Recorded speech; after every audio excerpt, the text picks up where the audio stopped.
My role in Proclima is Building Science Manager for Australia and New Zealand. And essentially, I mean, I guess it's a bit of a buzzword these days, building science, and what actually is it? But it's about performance buildings, essentially. And it's about delivering buildings to the market that actually work. And when I say actually work, I mean we insulate them, we make them airtight, and we make sure that they don't have moisture issues related to external moisture or internal moisture being generated within the building, causing long-term problems. So energy efficiency, health, durability. Mm. Excuse me. Toward the beginning of the year, before the world pretty much changed, I remember you spoke to Wood Solutions, and you did speak a little bit about a history of what has happened in other countries, including New Zealand, with this being a sleeping issue. Can you tell us a little bit about that? Yeah, so in terms of moisture in buildings, it's every other country, or not every other country, every other, I guess, highly developed country has run into problems with increasing energy efficiency regulations, increasing the level of insulation. And this has occurred in Europe, the sick building syndrome. It's occurred in Canada, the Canadian condo crisis. The US has got the stucco apocalypse. And New Zealand has got the leaky building crisis, which has most recently been quoted as $47 billion worth of damage by Peter Dyer in his latest book called Rottonomics. Yeah, it's unbelievable. So we'll get a bit more into that energy efficiency and moisture. Can you tell us a little bit about where does the moisture come from inside the house, and what kind of levels humans putting into the air, I guess, that need to leave the house? Yeah, okay. So there's everything we do. I mean, humans are naturally wet. We're soggy beings, we're live animals. So we give off moisture ourselves, breathe in, just respiration gives off moisture, but also all the things we do like cooking, cleaning, bathing, all that stuff gives off moisture, humidity, steam into the air, and that can then over time, it's a long-term effect, over time can push its way into the building fabric and start to cause long-term damages if you have a poorly designed building envelope system. So what is this trade-off between energy efficiency? So the more insulation you have and passive house, how do you not compromise on those goals as well as solving these moisture problems? Yeah, so good question, because it's, well, where was the problem, or where is the problem, and why haven't we had a problem? The energy efficiency provisions were first introduced around 2004, 2005, and that's when we started insulating our buildings, but pretty minimal really to start with. And over the years that have gone by, it's increased the insulation levels in the structure. So by increasing the insulation levels in the structure, we're actually retaining energy on one side of that construction system. That's what the insulation is designed to do. So it's going to keep one side warmer, and if that side is warmer and retaining the energy, the other side is going to get colder. So the other side of the structure that's cold, depending on where you are, whether you're in Melbourne or Tassie or somewhere in a cold climate, or whether you're in the tropics up in Darwin, the cold side could be outside in the cold climates and inside in the tropical climates where you're air conditioning. But either way, there's a cold side and there's a warm side. The cold side and the cold surfaces are where you're potentially going to get high humidity and, at worst case, condensation draining down impermeable vapor barrier materials. So what is this this dew point, or how does it? What causes condensation specifically in between the structure, and how does that work? Yeah, okay. So you touched on that word dew point, and dew point is actually the point at which you when you get a cold surface, you start increasing the humidity next to this cold surface. And it will go up to 60, 70, 80% relative humidity, 90% relative humidity. When it hits 100%, you essentially got fog, but it's going to start condensing or forming water droplets onto that cold surface. And that is, then when it hits 100%, is the dew point. and that is essentially condensation. Mm. But the interesting thing, or from a raw science principles, when we talk about condensation and the building code talks about condensation, it's interesting because what we see is condensation on the surface, but in reality what we're possibly dealing with is not condensate running down a liquid surface, but condensation within the pores of a porous material, which is elevating the moisture content of that porous material to critical levels that might start to cause issues. Absolutely. So you mentioned we've got condensation water and vapor. How are these two things different in terms of a design point of view? And how would you treat these differently, being, I guess, the same element or compound?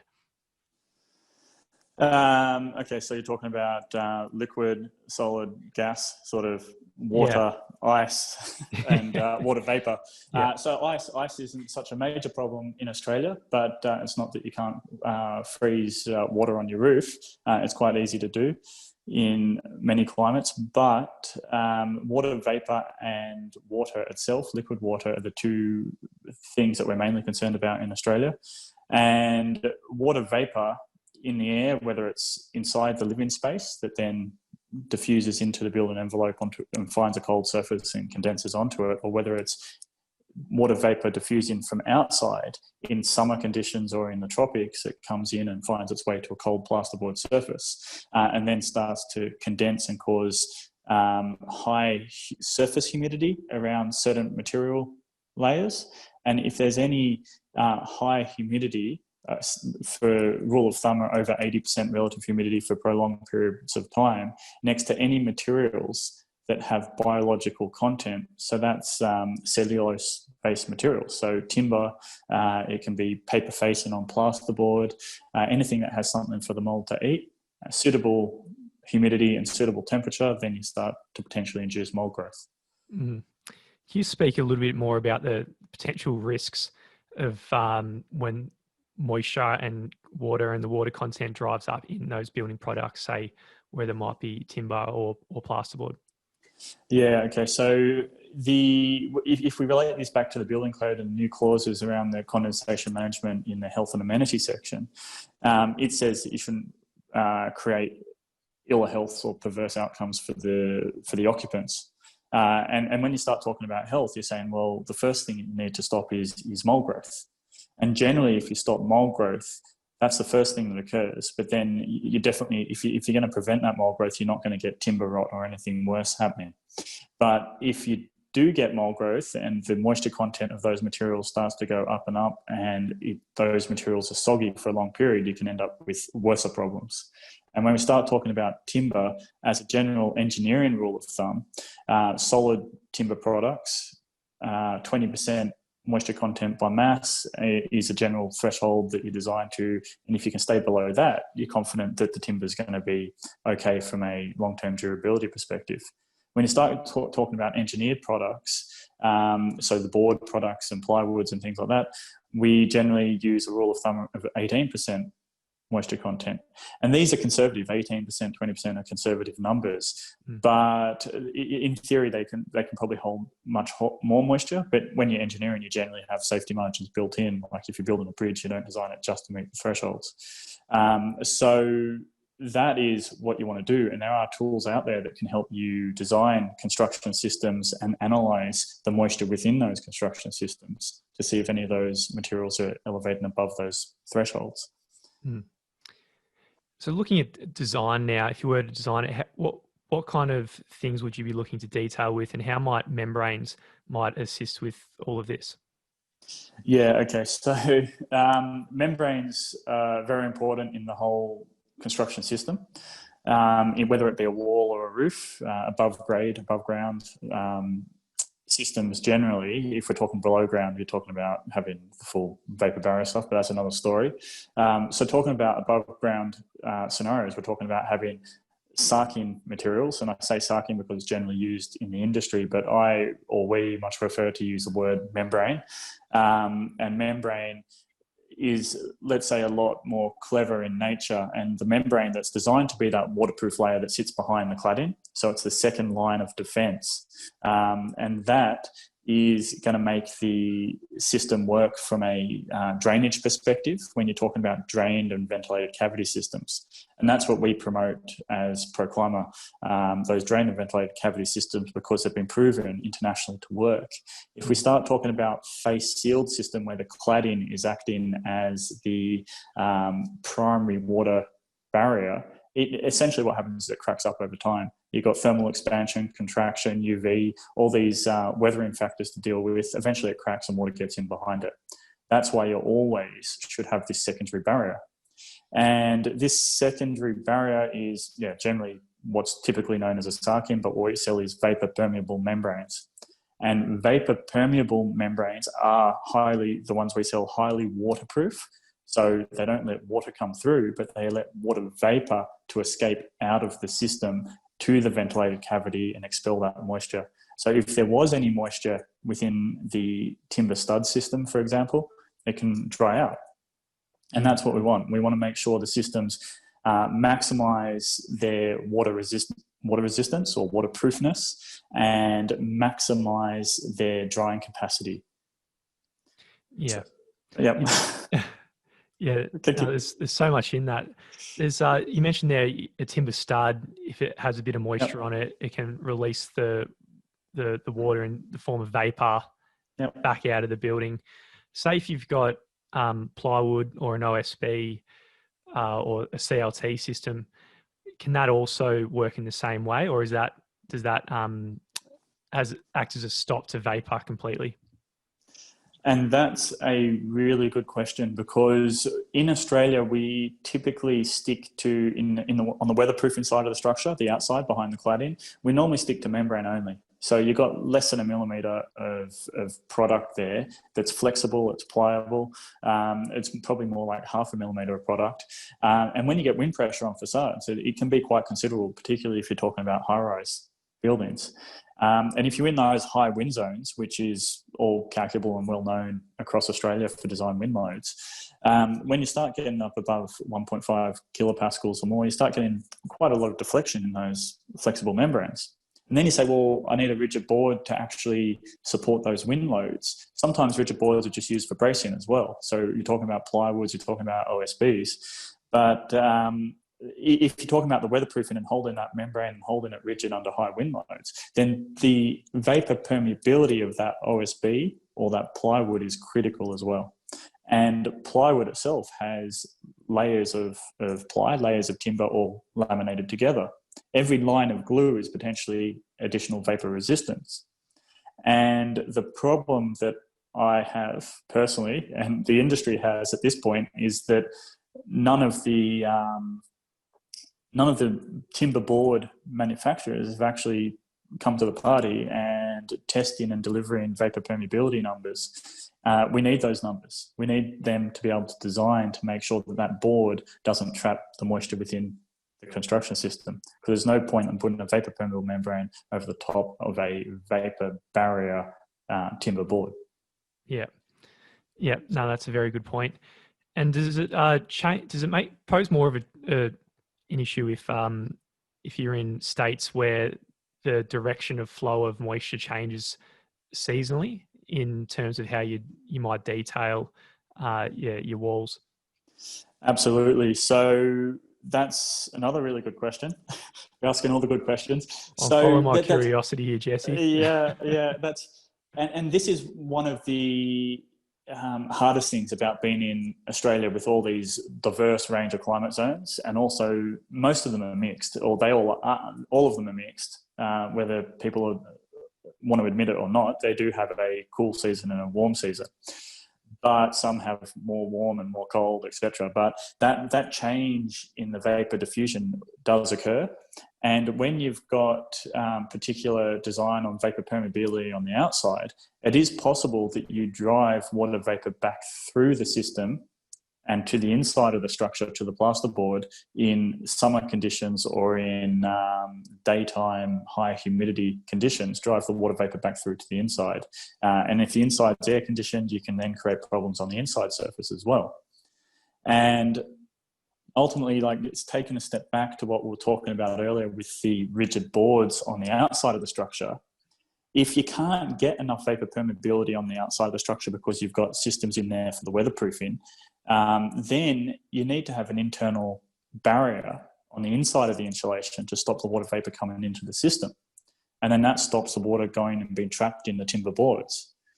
If you got that sort of structure, then all of a sudden, if you've got a barrier on the inside of the structure stopping water vapor coming into the system, then you basically need to make sure that that vapor barrier doesn't stop water vapor getting trapped in the other direction.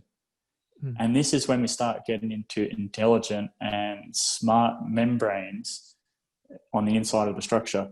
And this is like the Proclima Intello system that we sell. Yeah. So when it comes to technologies within membranes, what differences are there and what options have we got? Yeah, so when we're looking at membranes, there's membranes on the inside and there's membranes on the outside for weatherproofing. So the inside membranes for the water vapor control and airtightness. But on the outside, there's several different technologies that exist as well. And on the outside, traditionally, the foil aluminium sarking products have been used, which are complete vapor barriers. They're weatherproof, there's no doubt about that. They stop water coming in, but they're vapor barriers, which creates a potential condensation issue. And they're vapor barriers because of that aluminium layer in them. Then the technology was, okay, we puncture holes all through those through the aluminium to get the water vapor to come out through those membranes. The only problem once you've got holes all through your membrane is it's no longer a water barrier. So it's not actually fit for purpose as a sarking to drain water safely away from the building. So then moving to the new vapor permeable technologies, there's a couple of different technologies that exist there. And I guess the first generation of technology is called microporous technology, which has essentially a plastic film with microscopic holes in it that you can't see. And that's generated by using calcium carbonate in the manufacturing process to create those microscopic holes. The microscopic holes are small enough that liquid water can't force through the product under normal sort of operating pressures. But the water vapor can come through those tiny micropores. And then when you go to the second generation technology, it's what Proclima uses, which is a full monolithic interlayer within those membranes. And that monolithic interlayer is a polymer known as a thermoplastic elastomer ether ester. And that means that you get superior water holdout, superior air tightness, and long-term durability of those membranes. So better UV exposure before it's clad, better temperature resistance. So all up, it ends up in a better quality outcome and essentially a better insurance policy on your building. Moving away from it's been very technical and very interesting learning about this at the start, underappreciated topic. How is this becoming more important going forward from a building codes perspective? And it's I guess whose responsibility is it in the design team to solve this issue at the moment?